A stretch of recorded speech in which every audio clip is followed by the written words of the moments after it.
A graça e paz do Senhor Jesus, meu irmão. Estamos no nosso terceiro dia de campanha, 21 dias para liberar sua fé. Eu criei, por isso falei. Aleluia, eu criei, por isso falei. Então eu quero convidar você que está acompanhando agora a transmissão, que você possa se preparar para esse momento com todo o seu coração. Quero também incentivar você a participar do nosso grupo no WhatsApp da campanha e também a testemunhar do que o Senhor tem feito na sua vida durante esses dias. Nós já temos recebido bastantes testemunhos, então vá lá e conte também o seu testemunho, amém? Como hoje é o terceiro dia, nós vamos fazer mais uma confissão. Eu queria convidar você a abrir sua Bíblia lá em Isaías, capítulo 43, versículo 2. Isaías 43, versículo 2, está escrito: quando passares pelas águas, eu serei contigo. Quando pelos rios, eles não te submergirão. Quando passares pelo fogo, não te queimarás, nem a chama arderá em ti. Aleluia. Então eu quero agora convidar você a fazer junto comigo uma confissão. Então eu falo e os irmãos repetem logo após mim, amém? Então repita-se comigo: Deus está comigo ao atravessar o rio. Ele me sustenta em plena saúde e prosperidade. Nas águas profundas eu estou seguro, pois a mão forte do poderoso me livra de afogar. O Senhor é comigo e me salva do fogo da aflição. O mundo está debaixo de pânico, mas eu estou debaixo do sangue do Cordeiro e das asas do Altíssimo. 1000 cairão ao meu lado e 10.000 à minha direita, mas eu não serei atingido. Aleluia. Aleluia. Glória a Deus. A graça e a paz do Senhor Jesus. Amém, meus irmãos. Você pode testemunhar aí a respeito, sabe, do fluir de Deus na sua vida, no seu coração. Dá esse testemunho também. Amém? Da percepção da presença do Senhor na sua vida.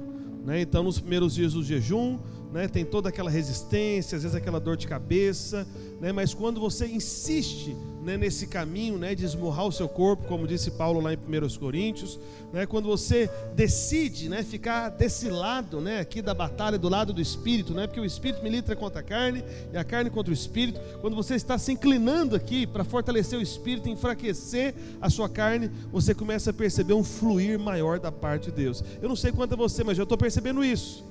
Às vezes pequenas meditações que a gente tem nesse tempo de jejum, pequenas declarações de fé, você já percebe esse frescor da presença de Deus, amém?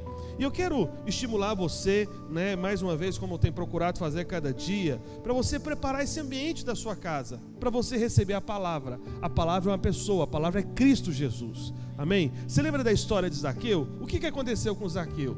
Então o Senhor, Ele se ofereceu para ir na casa de Zaqueu. O que Zaqueu fez? Ele recebeu com alegria? Ele aceitou? Ele quis receber a Cristo Jesus na casa dele? É claro que sim.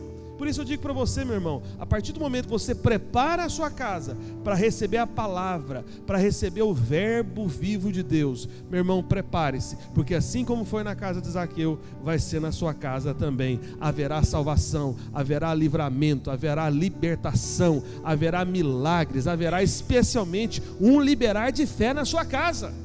Então prepare-se, que o verbo vivo de Deus, como chegou na casa de Zaqueu, está chegando na sua casa através dessa palavra que nós vamos compartilhar em o nome de Jesus, amém? Até porque você é um filho da casa de Deus, e eu quero falar com você hoje sobre filhos que permanecem na casa. Os verdadeiros filhos, eles permanecem na casa. Amém? E por isso que o Senhor está chegando na sua casa, como chegou na casa de Zaqueu, para que a casa de Zaqueu fosse a casa de um filho de Deus, que permanece na casa do próprio Deus. Amém? Então, como você está agora, não sei se você está sentado, né? Mas levante-se por um instante, né? E peça para que o Senhor possa falar ao seu coração. Em nome de Jesus, coloque a mão no seu coração, no seu peito, e repete comigo uma oração logo após mim. Diga assim: Pai, nesta noite, neste terceiro dia do nosso jejum, eu te peço, fala comigo, ministra ao meu coração da tua palavra viva, porque eu sei que quando recebo a palavra, a tua palavra, na verdade, eu recebo ao próprio Senhor. Por isso, que assim como o Senhor, quando entrou na casa de Zaqueu, o Senhor possa agora entrar na minha casa, através dessa palavra, para que eu experimente dos teus milagres, do teu poder, da tua salvação, na minha casa, na minha vida, porque eu sei que eu sou filho, e como filho, eu permaneço na tua casa. Aleluia, amém, aleluia. Pode se assentar, os irmãos podem se assentar também aqui, o Thales e o Rafael, amém. E eu não sei quanto a você, se você quando experimenta esse frescor, né, do Espírito, essa vida de Deus, né, eu fico pensando assim, nós já estamos, né, somente no terceiro dia, né, imagina o que vai acontecer até o final desse jejum, amém? É um tempo precioso e poderoso. Eu tenho certeza que coisas que antes, sabe, você esperava acontecer, que parece que iriam demorar tanto tempo, de repente o Senhor vai fazer mudar toda a sua história. Prepare-se para isso. É tempo de nós rompermos em fé. Enquanto o mundo lá fora, infelizmente, está com medo porque não conhece o Senhor, né? Nós vamos experimentar de um romper de fé como nunca antes na sua vida. Amém? A palavra do Senhor diz que o poder se aperfeiçoa na fraqueza. Então é justamente quando existe um grande movimento das trevas, porque essa pandemia é um movimento das trevas. Meu irmão, você pode ter certeza que há muito maior, muito mais poderoso um mover de Deus que está surgindo entre nós. E isso vai trazer grande colheita de salvação também e grandes bênçãos do céu na sua vida, na sua casa, em nome de Jesus. Amém? Bem, eu quero ler com você, para começarmos aqui, lá no Evangelho de João, capítulo 8, verso 35, amém? João 8, 35, onde está escrito, né? Você pode acompanhar aí na tela da transmissão: o escravo não fica sempre na casa, o filho sim, para sempre. Amém? Você pode dizer isso: eu sou filho, por isso eu fico para sempre na casa do Senhor, na casa do meu Pai. Aleluia, amém? Então eu quero compartilhar com você hoje, mostrar para você que o grande sinal dos verdadeiros filhos de Deus, amém, é que eles permanecem na casa de Deus. Esse é o testemunho dos verdadeiros filhos. E eu quero mostrar para você aqui 3 pessoas que não permaneceram na casa e tiveram que partir.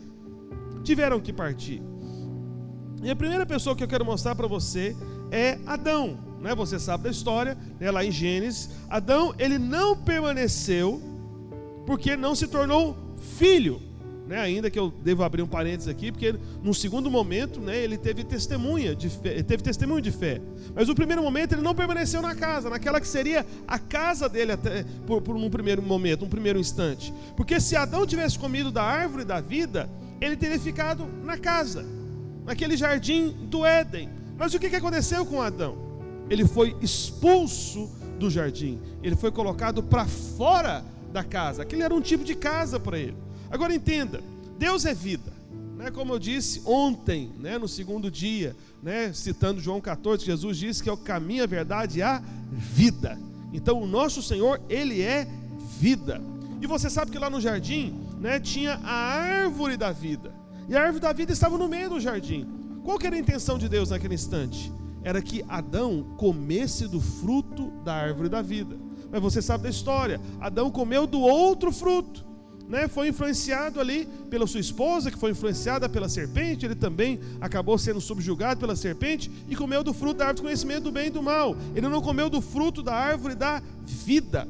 Então a vontade de Deus perfeita era que Adão comesse da árvore da vida, sabe, que colocasse a própria vida de Deus para dentro dele. Aquela era a única árvore que existia no jardim, cujo nome era a árvore da vida. Há um só caminho de vida, há um só mediador entre Deus e os homens, Cristo Jesus.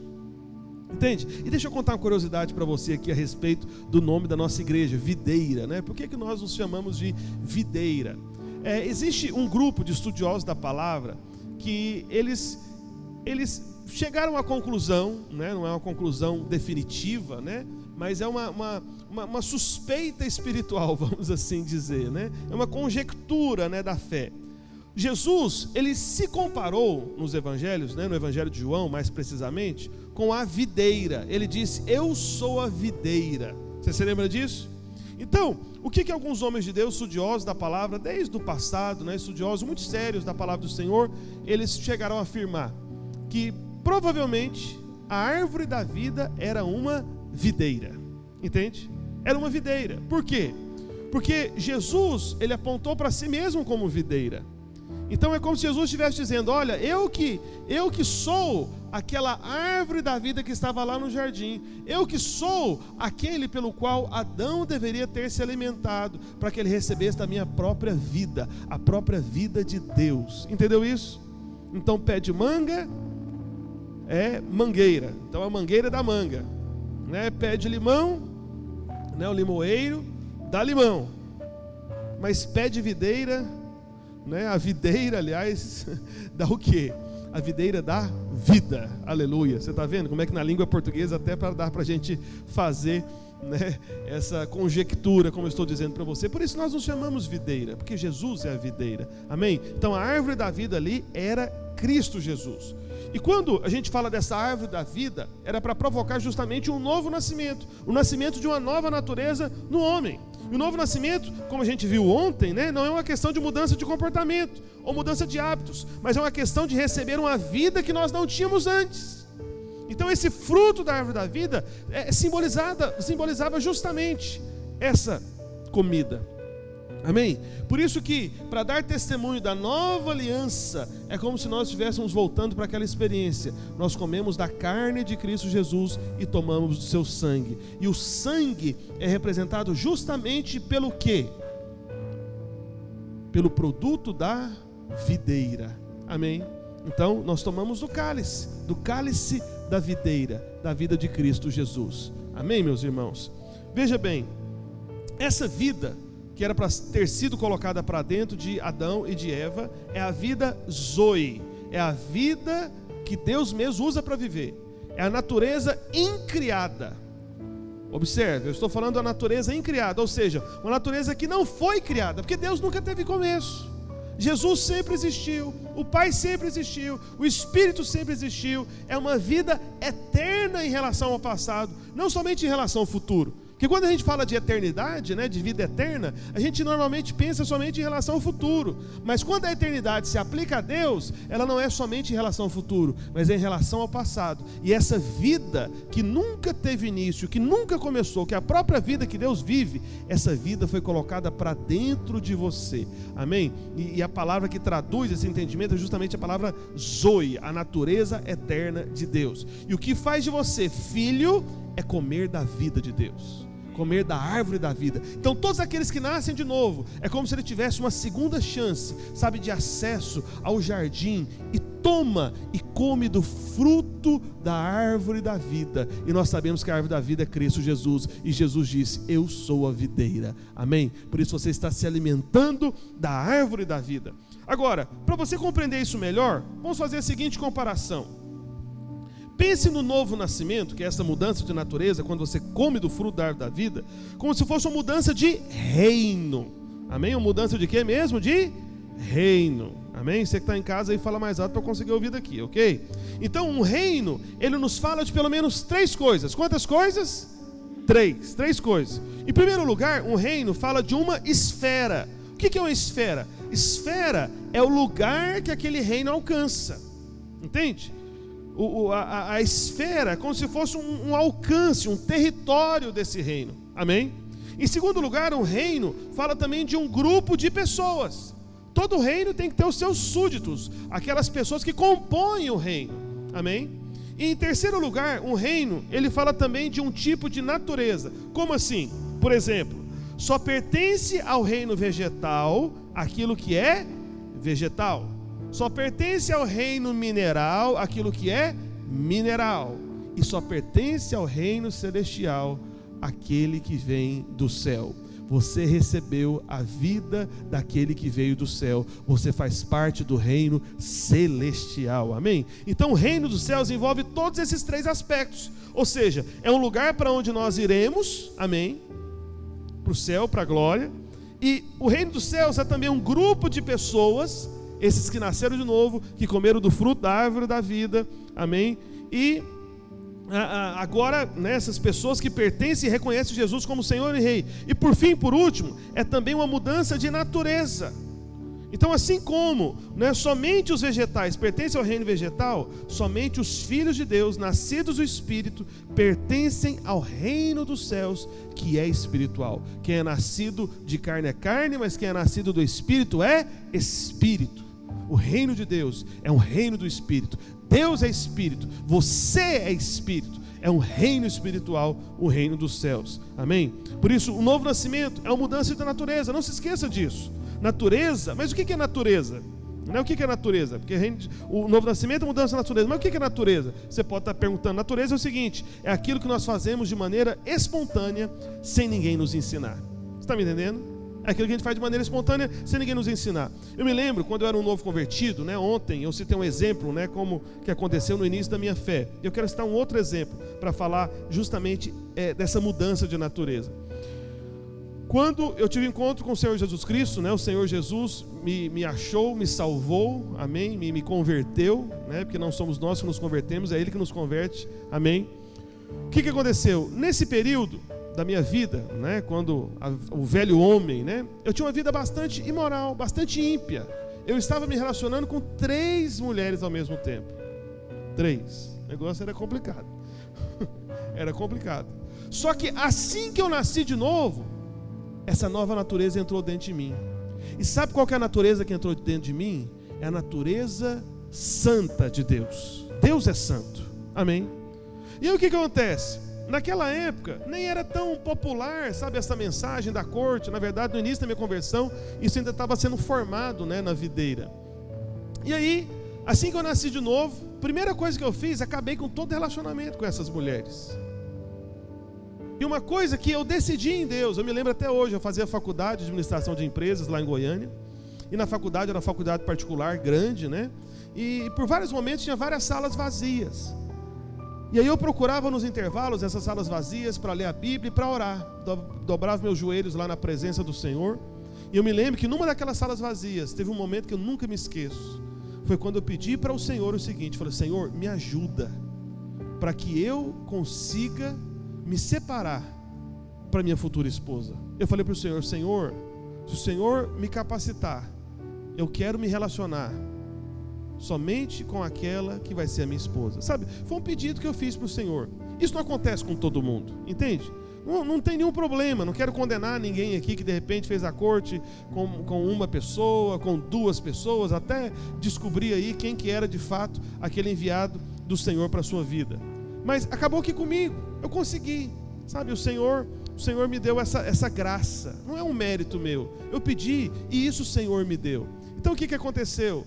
Eu me separei, né, e com o passar do tempo eu me lembro, né, que algumas irmãs começaram até a me criticar, falando: esse irmão aí, Roberto e tudo e tal, ele não quer conversar com a gente, parece que não quer relacionamento com ninguém, que rapaz estranho. E aí eu comecei a ganhar uma imagem dentro da igreja de alguém que estava se afastando, né, das garotas, porque eu queria me separar, eu queria responder ao chamado de Deus, eu queria me envolver, sabe, de cabeça na obra de Deus. E aí assim o Senhor fez comigo. Agora a grande questão é: o pastor Luiz pediu para fazer isso? Não. O pastor Naor, né, que era meu pastor também, pediu para fazer isso? Não. O meu líder de célula, né, que era o Hanib, né, pediu para fazer isso? Não. Ninguém pediu para eu fazer isso. Como que isso aconteceu? Foi algo espontâneo, surgiu dentro de mim. Um homem que até então era promíscuo, estava se relacionando com 3 mulheres ao mesmo tempo, surgiu um desejo de eu me separar desses relacionamentos e me preparar para aquela que viria a ser a minha esposa, que de fato é a minha esposa, a pastora Ludmila. Como que isso aconteceu? Isso é nova natureza. Amém? Por isso, os filhos permanecem na casa. Adão não permaneceu porque não se tornou filho. Então a grande questão, meu irmão, é você ser filho. Se por alguma razão você fica pensando, não vou participar mais de igreja nenhuma, meu irmão, ou querido, eu digo irmão, mas de repente não é irmão. Então o mais importante é que você nasça de novo. Quem nasce de novo, ele quer ficar na casa, ele quer ficar na obra do Senhor, ele quer permanecer na igreja, ele não quer se afastar, amém? Por causa dessa nova natureza, ele quer essa casa dos céus aqui na terra, que nós chamamos de igreja, amém? Que é a congregação dos santos reunidos ao nome do Senhor. Um segundo exemplo, né, de alguém que não permaneceu na casa, mas teve que partir. Sim, antes de eu prosseguir para o segundo exemplo, um detalhe importante. Logo depois que Adão e Eva foram expulsos, como Adão viu que Eva não morreu fisicamente, e ele também não, houve uma morte espiritual, ele foi alimentado de uma esperança. E sabe o que aconteceu? Adão chamou a sua esposa de Eva, né, que no hebraico traz a ideia de vida. Então Adão recuperou a fé, e depois que foi expulso, ele acabou se tornando alguém da casa, amém? Mas no primeiro momento ele foi expulso porque não era filho, mas depois ele pôde ter essa experiência. Quem sabe não é hoje que você vai ter essa experiência, você que está me assistindo. Talvez até então você estava fora da casa, mas há um chamado de graça e de vida para você. Venha para casa, amém? Venha para casa, amém? Mas vamos para o segundo exemplo de um que também não ficou em casa. O segundo exemplo de alguém que foi expulso de casa é o exemplo de Caim. Ele não ficou em casa, isso também está lá em Gênesis, porque ele não creu no sangue. Quem não entende o sangue não permanece na casa, porque não é filho. Você tem que entender o sangue. Por isso, sabe, do uso desse cálice, né, do fruto aqui, do produto, né, da videira, como símbolo, amém? Como símbolo da sua permanência na casa. Você tem que discernir o sangue. Por isso que é tão importante o cálice, né, na nova aliança, que representa o sangue do Senhor Jesus Cristo. Quem não entende o sangue não permanece na casa, porque não é filho. Então quando você chega diante de Deus, você só tem 2 opções. Quantas opções? 2. Apenas 2 opções. Ou você vai para a presença de Deus sem pecado, essa é uma questão. Ou você vai para a presença de Deus com sangue, para apresentar um sangue. Mas não é qualquer sangue, entende? Então ou você chega sem pecado, ou você chega com sangue. A questão é, alguém pode se chegar sem pecado à presença de Deus? Será que existe alguém? Não existe. Houve um só sem pecado, Cristo Jesus, aquele que de fato derramou sangue por nós, amém? Por isso que você precisa discernir o sangue. Mas o que aconteceu com Caim? Caim ignorou o sangue e resolveu apresentar-se com suas obras a Deus, entende? Ele resolveu apresentar o que era fruto ali do seu plantio, sementes, enquanto que Abel se aproximou com sangue. Então desde o Éden, né, a palavra do Senhor diz, né, que o cordeiro teve que morrer para que o homem pudesse ser salvo. E foi dessa forma que o Senhor inclusive deu esperança para Adão e Eva. Eles tinham pecado. Quando eles reconheceram o pecado, né, que o Senhor mostrou para eles, o que o Senhor fez? O Senhor o vestiu de pele, né, de um animal, né, embora não esteja escrito lá em Gênesis, mas todo homem de Deus chega a essa conclusão de que aquele animal que foi imolado lá no Éden era um cordeiro, entende? E esse foi o primeiro momento que o cordeiro cobriu a nudez do pecado. Então para você chegar na presença de Deus tem que chegar com sangue. Por isso que no Apocalipse 13:8 diz que o cordeiro foi morto desde a fundação do mundo. Você está me entendendo? Desde o início. É o que eu estou falando para você a respeito de Gênesis também.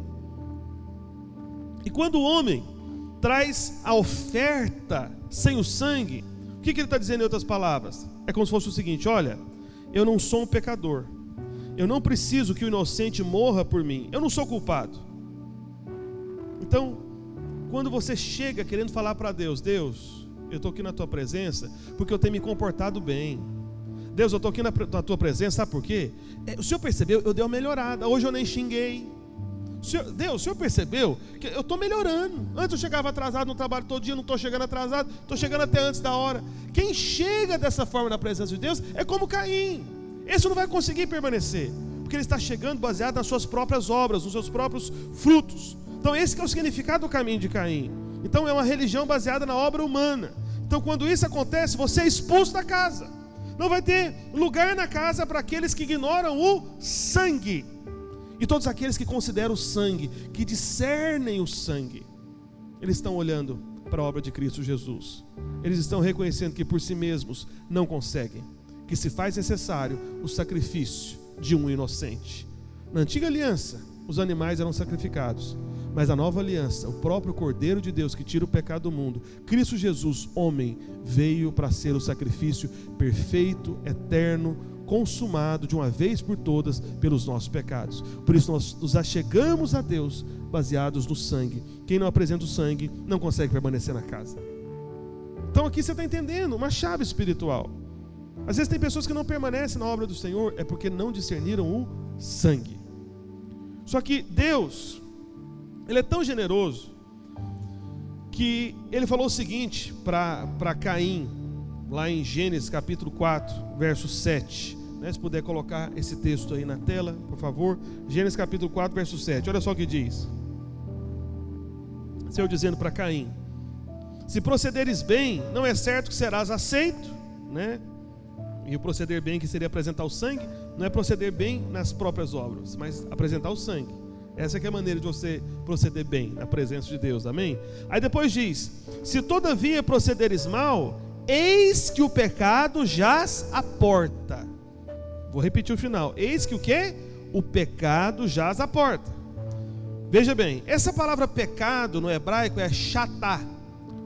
Só que essa palavra pecado, que está aí no final do verso 7, ela pode ser tanto traduzida como pecado, quanto ela pode ser traduzida também como oferta pelo pecado.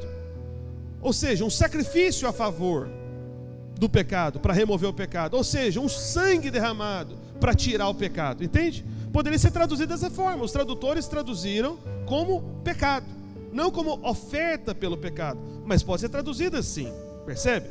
Então, veja como é que ficaria o texto se a tradução fosse diferente, uma vez que essa palavra tem esse duplo sentido. Ficaria tipo assim, o Senhor dizendo, Gênesis 4, 7 mais uma vez: se procederes bem, não é certo que serás aceito. Se todavia procederes mal, eis que a oferta pelo pecado jaz à porta. Meu Deus, muda completamente o sentido. Você percebe? É como se o Senhor estivesse mostrando para Caim: Caim, tem salvação para você, rapaz. Olha aí, perto de você, está na porta o sacrifício, porque você procedeu mal. Está na porta, está perto de você o sangue derramado para tirar você desse mau procedimento, para justificar você, para lavar você, para limpar você, entende? Então, em outras palavras, é como se o Senhor dissesse para Caim: Caim, usa o cordeiro e oferece o sangue. Se você fizer isso, você vai ser aceito e você vai ficar em casa. Mas a questão é, Caim fez isso? Não fez. Mas qual que é o problema? O problema não é Caim não ter feito. O problema é muito crente não estar fazendo isso. Por isso que, meu irmão, nunca será demais repetirmos esse instante, quando nós erguemos o cálice, para lembrarmos que nós comparecemos na presença de Deus com o sangue. Nunca será demais, nunca será demais. Por isso que tem que ser repetida, sabe, essa ação. Por isso que nesse tempo de jejum nós insistimos, tomamos a ceia do Senhor todos os dias, erguemos o cálice, porque nós não queremos ser como Caim, não queremos erguer as nossas obras, nós queremos erguer a obra consumada daquele que é o único digno de toda a glória, Cristo Jesus. Nos achegamos ao Pai confiados na obra do sangue de Cristo Jesus, que foi derramado lá na cruz do Calvário, amém? Aqueles que tentam se relacionar com Deus com base no seu próprio merecimento e obras, desprezam o sangue. E desprezar o sangue, meu irmão, é desprezar o sacrifício do único digno de toda a glória. Mas lembre-se, o Cordeiro está perto de você, na sua boca. Apenas creia e confesse: eu fui lavado pelo sangue, amém? E aí você vai permanecer na casa. Essa é a maneira de você permanecer na casa, por causa do sangue, lembrando do sangue. Mas o terceiro e último exemplo, né, já partindo aí para o final, o terceiro e último exemplo foi o exemplo de Ismael. O primeiro foi Adão, o segundo exemplo foi Caim, e agora nós temos o exemplo de Ismael. Todos os exemplos que estão aí em Gênesis, amém? Então outro exemplo de alguém que não pôde ficar em casa foi Ismael. Então você sabe da história. O Senhor tinha dado uma promessa para Abraão a respeito de um filho, que seria o seu herdeiro, o filho da promessa. Mas o que aconteceu? Passou-se um tempo, passaram-se anos, houve, né, toda essa ansiedade. E qual foi a ideia de Abraão junto com a sua esposa Sara? Vamos ajudar Deus a cumprir a promessa. Eita, meu irmão, aí que começa todo o problema. Começa a querer fazer as coisas com as próprias mãos, com o próprio esforço. Não espera o tempo do cumprimento da promessa. E aí o que aconteceu? Sara ofereceu a própria serva, Agar, para que tivesse intimidade sexual com o seu próprio marido, marido de Sara, Abraão, e para que aquele filho da serva com Abraão representasse esse filho que Deus tinha prometido. Mas Deus não aceita. A obra de Deus é feita por Deus. Entende isso? É sustentada por Deus, é mantida por Deus, não é obra humana. Mas o que aconteceu aqui? Uma obra humana. E aí quando Ismael surgiu, né, Sara, né, a esposa de Abraão, decretou o seguinte: que ele não poderia viver junto com Isaac, o filho. Porque chegou o momento que Isaac surgiu, houve um milagre. Sara com 90 anos, Abraão com 100 anos, e de repente a mulher fica grávida, o filho da promessa vem. Por isso, meu irmão, deixa eu colocar aqui um princípio espiritual muito importante para a sua vida, para você entender a respeito das promessas de Deus. Aquilo que Deus faz, Ele normalmente o faz justamente em meio a uma circunstância improvável com pessoas improváveis. Entende isso? Porque pensa comigo, não seria muito mais apropriado, sabe, não faria muito mais sentido um casal jovem ter filho? Esse é o natural. Mas nós não vivemos no natural, nós vivemos no sobrenatural. Entende? E o que Deus fez? O Senhor pega justamente uma mulher com 90 anos, e uma mulher com 90 anos em qualquer época é uma mulher com 90 anos. E um homem com 100 anos, um homem com 100 anos em qualquer época é um homem muito idoso. E justamente traz o cumprimento da promessa. Entende? Por isso, meu irmão, você que está me ouvindo em casa agora, de repente tem promessas que há anos você está esperando, e parece que passou o tempo, parece que já está tarde para essa promessa se manifestar. Parece que hoje é mais improvável do que nunca essa promessa acontecer. Mas, meu irmão, tem uma boa notícia para você. É justamente no momento improvável e para os improváveis que Deus manifesta o poder das suas promessas. Porque é pela graça, não é pelas suas obras. É pela graça mediante a fé. Isso não vem de você, é um dom de Deus, para que a glória seja somente dele. Amém. E foi justamente isso que aconteceu. Então, quando Isaac surgiu, já tinha Ismael. E Sara não aceitou. Falou: olha, Ismael não vai ficar com Isaac. E deixa eu te falar, quando Sara teve esse posicionamento firme perante Abraão, ela estava sendo guiada pelo Espírito. Abraão foi orar a Deus, falou: Deus, e agora? Ismael é meu filho também. Eu não tive com Sara, mas tive com a serva dela, eu sou pai também. E o Senhor deu a palavra de conforto para Abraão, mas depois falou para Abraão, falou: olha, você tem que fazer o que sua mulher está pedindo. Ela está falando realmente o que deve ser dito. Não deve permanecer Ismael com Isaac. Porque Ismael, ele não era filho da graça. Ele era filho do quê? Ele era filho do esforço, da força do homem, da ideia humana. Entende isso? Então isso que representa Ismael. Então aquele que não entende a graça, ele não permanece na casa, porque na casa só há lugar para filhos da graça. Por isso não queira, meu irmão, aquilo que você consegue explicar. Porque um homem jovem tendo intimidade sexual com a mulher jovem, isso você consegue explicar. Qualquer ímpio entende isso. Qualquer ímpio fala: não, faz sentido nascer uma criança de um homem tendo intimidade sexual com a mulher, e ambos numa idade jovem. Agora, falar que um homem de 100 anos teve intimidade com a mulher de 90, e nascer um filho desse relacionamento, meu irmão, isso você não consegue explicar. Isso é inexplicável. Por isso prepare-se, meu irmão, que justamente no momento inexplicável o Senhor vai fazer manifestar a promessa, o cumprimento da promessa na sua vida. Entende? Porque é pela graça. E a graça tem essa característica sem explicação. Amém? No capítulo 4 de Gálatas, Paulo mostra que Abraão teve 2 mulheres. Quais foram as mulheres? Falei o nome já para você aqui: Sara e Agar. Agar foi, que era a serva de Sara, mãe de Ismael, e Sara, mãe de Isaac, o filho de fato da promessa. Essas 2 mulheres, elas são simbólicas também.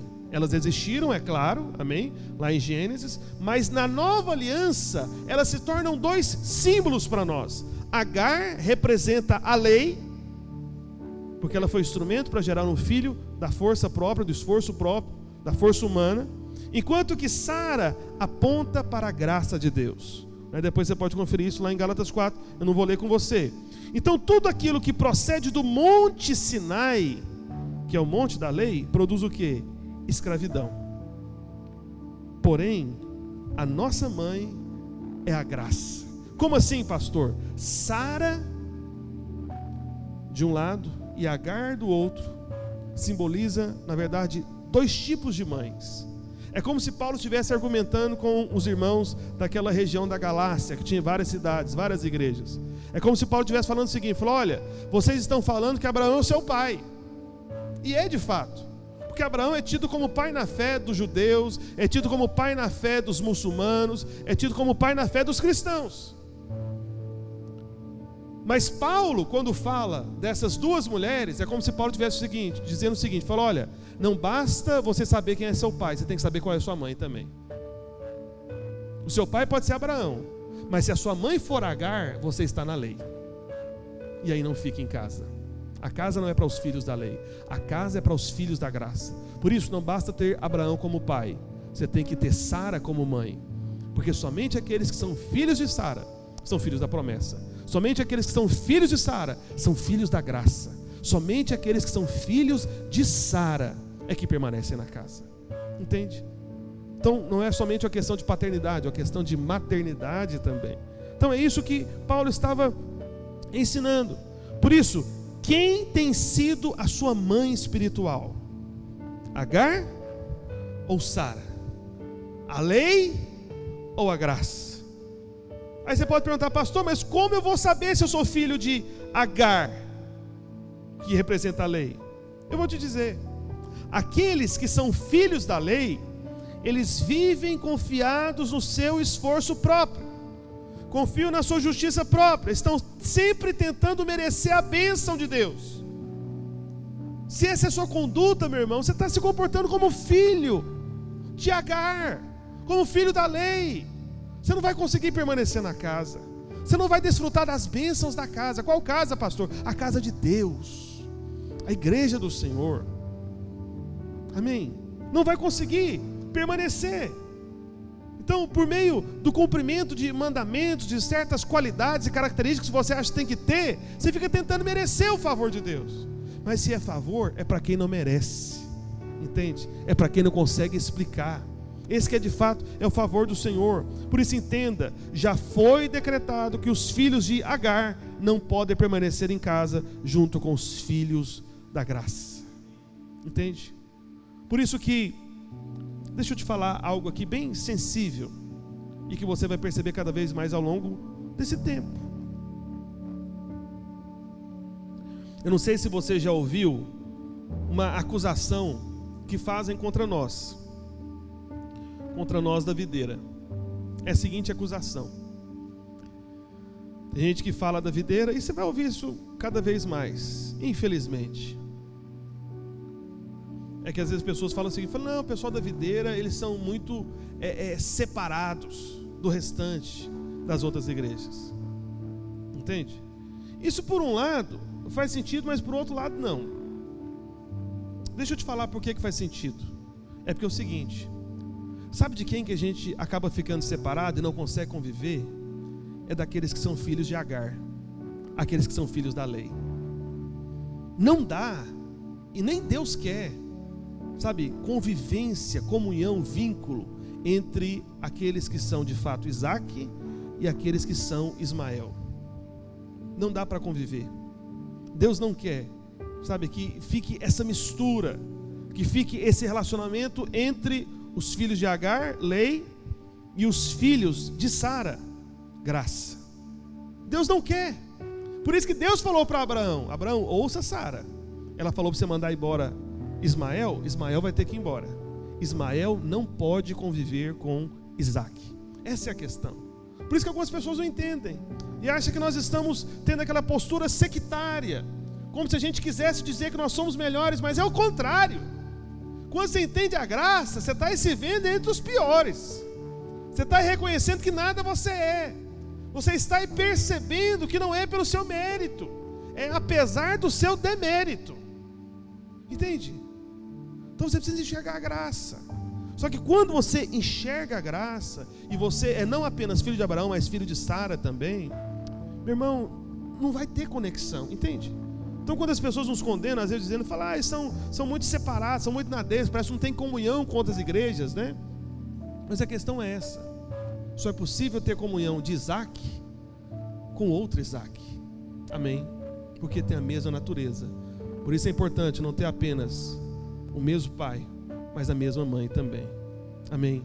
Então, por um lado, até pode fazer sentido essa acusação que nós acabamos recebendo, mas por outro lado, não faz sentido. Porque eu digo para você, que ministério que você conhece, que denominação que você conhece, evangélica, onde eles têm o interesse de ajudar as outras placas denominacionais, entendeu isso?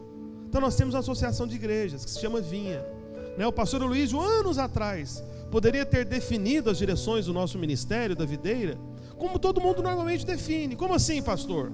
Então batista cuida de batista, presbiteriano cuida de presbiteriano, assembleiano cuida de assembleiano. E o que deveria acontecer conosco? Videriano cuida de videriano. Mas é assim que acontece? Não. Hoje mesmo eu passei a manhã inteira com um pastor associado, um pastor batista inclusive, que faz parte da Vinha. Então nós somos sim uma família aberta, expansiva para os outros irmãos. Mas a grande questão é que nós não negamos o fato de que não basta ser filho de Abraão, tem que ser filho de Sara também. Porque se for filho de Abraão com Agar, é Ismael. Esses não vão conseguir permanecer na casa. Entende isso? É muito triste quando alguns pastores, e deixa eu abrir um parênteses aqui bem rápido, né? Porque eu creio que palavras como essas são para ajudar, às vezes até pastores bem intencionados. Eu acredito, sabe, Thales e Rafael, que até existem muitos até pastores legalistas, entende? Que pregam trazendo julgo, estabelecendo regras sobre o povo, numa boa intenção. Está debaixo do engano. Porque o que ele pensa? Ele fala, não, eu quero ter santidade na igreja. Aí todo domingo é a pregação contra o pecado, contra o pecado, contra o pecado. Aquela palavra pesada, é sempre aquela pancada, sabe? É sempre aquele chicote. E o povo sai, né? O povo entra andando no prédio da igreja para receber a palavra e depois sai agachado, né? De tanta pancada, de tanta condenação, de tanta culpa, de tanta carga, de tanto peso, de tanto jugo. Então o pastor às vezes está na melhor das intenções, mas não é assim que o Senhor Jesus edifica. Jesus, ele fez uma promessa. Ele falou o seguinte: e eu edificarei a minha igreja. Amém? Você lembra quando ele falou isso? Ele falou, as portas do inferno não prevalecerão contra a igreja. Ele falou, e eu edificarei a minha igreja. Essa foi a promessa do Senhor, a igreja edificada por Cristo. E como que Cristo edifica? Lembra lá do final de Mateus 11, onde Jesus disse, vinde a mim, todos vós que estáis cansados e sobrecarregados, que eu vos aliviarei. Tomai sobre vós o meu jugo, o meu fardo, que o meu jugo é suave, o meu fardo é leve. Vinde e aprendei de mim, que eu sou manso e humilde de coração. Então quando nós vamos ao Senhor, a sensação é justamente de remoção de fardo, remoção de peso. E como que isso é possível? Sendo filho de Abraão e sendo filho da graça, sendo filho de Sara, um filho da promessa, filho de uma promessa que parecia improvável de se cumprir, que parecia impossível de acontecer. Por isso, meu irmão e minha irmã, eu tenho uma boa notícia para você que está participando desse jejum. Por isso que são 21 dias para liberar a sua fé. Se a promessa que Deus tem para você, se a promessa que arde no seu coração parece improvável, parece impossível, eu tenho uma boa notícia para você. Os primeiros que creram justamente assim. Esses são o nosso pai e a nossa mãe. Abraão e Sara tinham uma promessa improvável que parecia impossível. Por isso que Paulo falou aos Romanos, dizendo que o Deus de Abraão é o Deus que vivifica os mortos e que chama à existência aquilo que não existe. Se aquilo que você tem orado nesses dias, meu irmão, os seus alvos pessoais, parece que nem existe, a especialidade do Deus de Abraão, do Deus de Sara, do nosso pai e da nossa mãe, é de justamente chamar à existência aquilo que nem existe. Por isso, fique em pé onde você está, por favor. João disse que se alguém não permanece, é porque não é filho. A prova de que somos filhos é que permanecemos na casa. Eu quero ler com você em 1 João capítulo 2, verso 19. Oh, aleluia. Eu creio nessa noite, meu irmão, nessa terceira noite de jejum, sabe, um liberar de fé para promessas improváveis e impossíveis. O Senhor está vendo. O seu Deus é o Deus de Abraão, mas não somente o Deus de Abraão, mas o Deus de Sara. Não basta ser apenas ser filho de Abraão, mas ser filho de Sara também, para que você possa permanecer como Isaac e deixe de ser Ismael. Amém? 1 João capítulo 2, verso 19 diz: eles saíram do nosso meio, entretanto não eram dos nossos, porque se tivessem sido dos nossos, teriam permanecido conosco. Todavia eles se foram, para que ficasse manifesto que nenhum deles é dos nossos. Aqui o apóstolo João estava falando sobre gente que por um momento estava entre os irmãos, na casa de Deus. Mas no segundo momento, eles saíram. Saíram por quê? Porque eles não pertenciam à casa. Saíram porque, assim como Adão, no primeiro momento, não permaneceu na casa. Por que Adão não permaneceu? Porque não comeu do fruto da árvore da vida, que representa a vida, a própria vida que Deus vive, o zoe de Deus, a vida incriada, que é o que provoca o novo nascimento. Só permanece na casa aquele que nasceu de novo. João está falando daqueles que saíram porque foram como Caim. Eles queriam se relacionar com Deus baseado nas suas próprias obras, e à medida que vão olhando para as próprias obras, ficam frustrados e não recebem aquilo que esperam, acaba que vão embora da casa. É porque não entenderam que para se apresentar na presença de Deus, ou não tem pecado, ou tem sangue. Por isso que nós comparecemos com o sangue. Amém? Por isso que nós nos lembramos da obra consumada, do sangue derramado lá na cruz. E a cada dia desse jejum, a gente tem tomado do sangue do Cordeiro que tira o pecado do mundo. Amém? Que nos lava, que nos purifica. Confiamos na obra de Cristo. João falou daqueles que não permaneceram, mas que saíram do meio deles, porque muitos estavam como Ismael. Não era filho da graça, era filho da lei. Estavam querendo observar regras, detalhes, confiar no próprio esforço da carne. Não é nisso que está a nossa confiança. Sabe, você que faz parte inclusive da liderança da obra de Deus, você não deve confiar na sua experiência de liderança, mas deve confiar na graça do Senhor. Por isso, você que é líder de célula, eu quero dar uma palavra de fé para você, você que está assistindo agora. De repente você olha para a sua célula nesse instante, como a Anairda testemunhou na primeira noite da live Líderes que Multiplicam. Haviam apenas 2 crianças, e a esperança que tinha de crescimento era de crianças de um lugar onde as crianças eram realmente muito complicadas. Mas aprove ao Senhor, pela graça, fazer aquilo que parecia impossível, fazer aquilo que parecia improvável. Mas observe, meu irmão, o que a Anairda fez? Você lembra do testemunho? Quando foi na segunda-feira, ela apenas creu e começou a confessar. Ela creu e começou a declarar. Cri por isso falei. Se for liberar da fé. A fé fala. Por isso comece a falar dessas promessas poderosas da parte de Deus, por mais que elas pareçam impossíveis, improváveis e até inexistentes. Porque o nosso Deus, o Deus de Abraão, o Deus de Sara, chama à existência o que não existe. Amém? Agora entenda uma coisa, só para concluir, a gente tem o nosso último momento na ceia. Quando João fala daqueles que saíram do meio deles, isso não significa que eventualmente filhos não possam se desviar e sair da casa por um instante. Porque quem é filho de verdade volta, acaba voltando, entende? Então pode ter uma saída provisória. Eu fico vendo irmãos entre nós aqui mesmo na videira, né? Às vezes irmãos que chegaram tão jovenzinhos, ficaram por um instante, depois saíram, depois retornaram. E hoje são filhos maduros, são verdadeiras colunas na obra do Senhor. Amém? O mesmo aconteceu com o filho pródigo. Você pode ler lá em Lucas 15, eu não vou ler com você. Então ele saiu da casa, viveu uma vida dissoluta, mas em nenhum momento ele ficou com medo de voltar para casa. Quando ele viu que precisava de libertação, de esperança, ele já sabia para onde ele podia voltar. Ele falou, não, eu vou voltar para a casa do meu pai, porque eu sei que lá há provisão, lá há sustento, e o meu pai vai me receber. Entende? Embora no coração dele ele queria ser recebido como um empregado. Mas meu irmão, quando você volta para a casa do pai, sempre você vai ser recebido como filho amado, amado do pai. E a verdade é que quando filhos saem da casa e voltam para casa, tem irmãos mais velhos que não ficam felizes às vezes com a festa que eles recebem.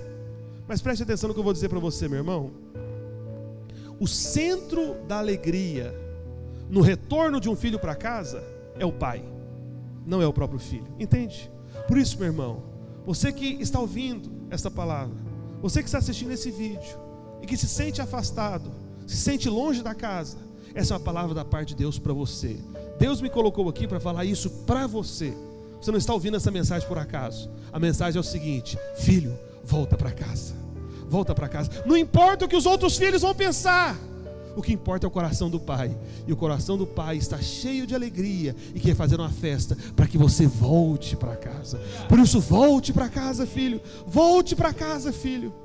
Oh, meu irmão, eu sinto a presença de Deus enquanto eu falei isso para você. Sinto claramente. Isso é a palavra de Deus para você. Por isso é tempo de você voltar para casa. Amém? A família de Deus é grande e há irmãos de todo tipo. Mas o grande sinal dos verdadeiros filhos é que eles permanecem na casa. E mesmo que por um instante se afastam da casa, eles querem voltar para casa. Chegou a hora de você voltar para casa. E você que já permanece na casa, esse é justamente o sinal de que você é um verdadeiro filho. Amém? Nós vamos tomar a ceia do Senhor para justamente darmos um testemunho de verdadeiros filhos. A ceia é para os filhos. Amém? Por isso que nós tomamos a ceia do Senhor somente entre aqueles que foram batizados nas águas, que é a confissão de verdadeiro filho na família. Amém? Então, por favor, erga o pão para o alto e repita logo após mim. Diga assim: este pão é o corpo de Cristo, que foi moído lá na cruz do Calvário, no meu lugar. Lá na cruz, Ele chamou o Pai de Deus, para que hoje eu pudesse chamar a Deus de Pai. O meu Pai, lá na cruz, no seu corpo, Ele tomou sobre si as minhas doenças, as minhas enfermidades, o meu castigo, para que hoje eu pudesse tomar sobre mim a proteção de todo vírus, a cura de toda doença e a paz, pela certeza de que sobre mim não há mais juízo. Aleluia. Amém. Coma do pão agora nesse instante. Agradeça ao Senhor pela cura. Se você está com alguma enfermidade, fala: Senhor, eu sou curado agora, porque o Senhor tomou sobre si as minhas enfermidades, as minhas doenças. Se você está com medo de ser contaminado por esse vírus, receba agora da paz do Senhor. Fala: Senhor, eu te agradeço, porque essa é a minha proteção. Ao comer desse pão, estou comendo o teu corpo, e essa é a provisão que me protege de toda enfermidade, em nome de Jesus. Amém? Coma do pão agora com esse entendimento. Fale isso para o Senhor nesse instante.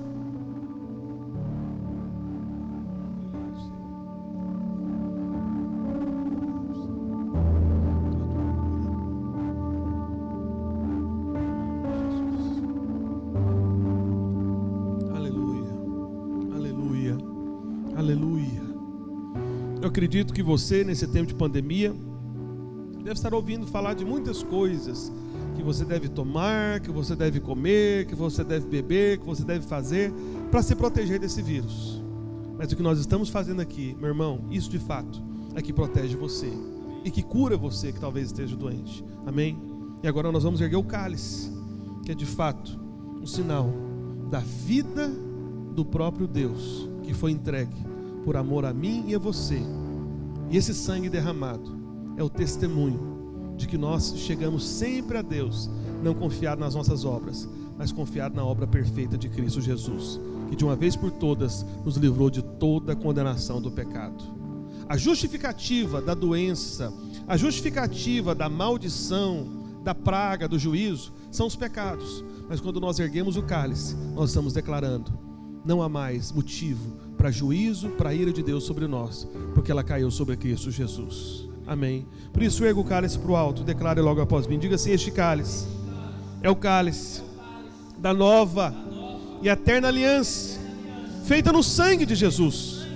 Ao tomar esse cálice, eu estou declarando que eu sou lavado pelo sangue do Cordeiro, que permanece sobre mim como um sinal de que eu me achego à presença de Deus, sempre confiado no sangue, sempre confiado na obra de Cristo, sempre olhando para a cruz, aonde Cristo Jesus tomou o meu lugar, para que hoje eu esteja no lugar de Cristo Jesus. Lá na cruz, Cristo chamou o Pai de Deus, para que para sempre eu possa chamar Deus de meu Pai, pelo sangue. Aleluia. Amém. Toma do cálice agora, agradeça ao Senhor por essa obra consumada, agradeça pelo sangue, fala para o Pai: Pai, eu sempre me chego a Ti, no nome de Jesus, porque eu sempre me achego a Ti com o sangue, não com as minhas obras. Amém.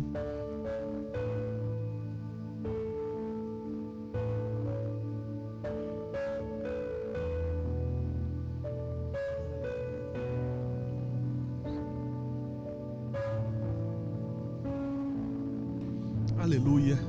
Você consegue perceber o alívio, amém, da mensagem da graça, né? A fé que encoraja você, que tira todo o fardo e todo o jugo. Amém. Essa é a mensagem, esse é o Evangelho. É o Evangelho que traz despertamento para a sua fé. Por isso é um tempo de liberação da fé. Amém. Se você for abençoado, chama a gente amanhã, né, para receber dessa ministração, né? E não se esqueça também de participar.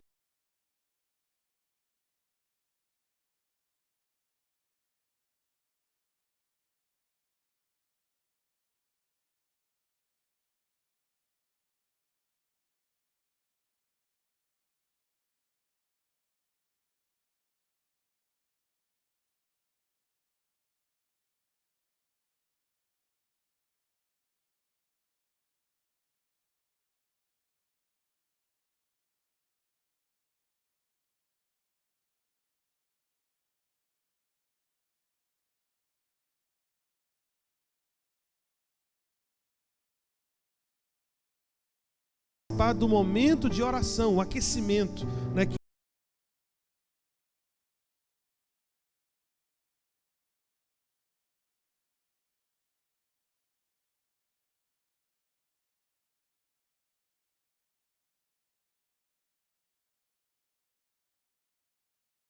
Em nome de Jesus. Deus abençoe a sua vida.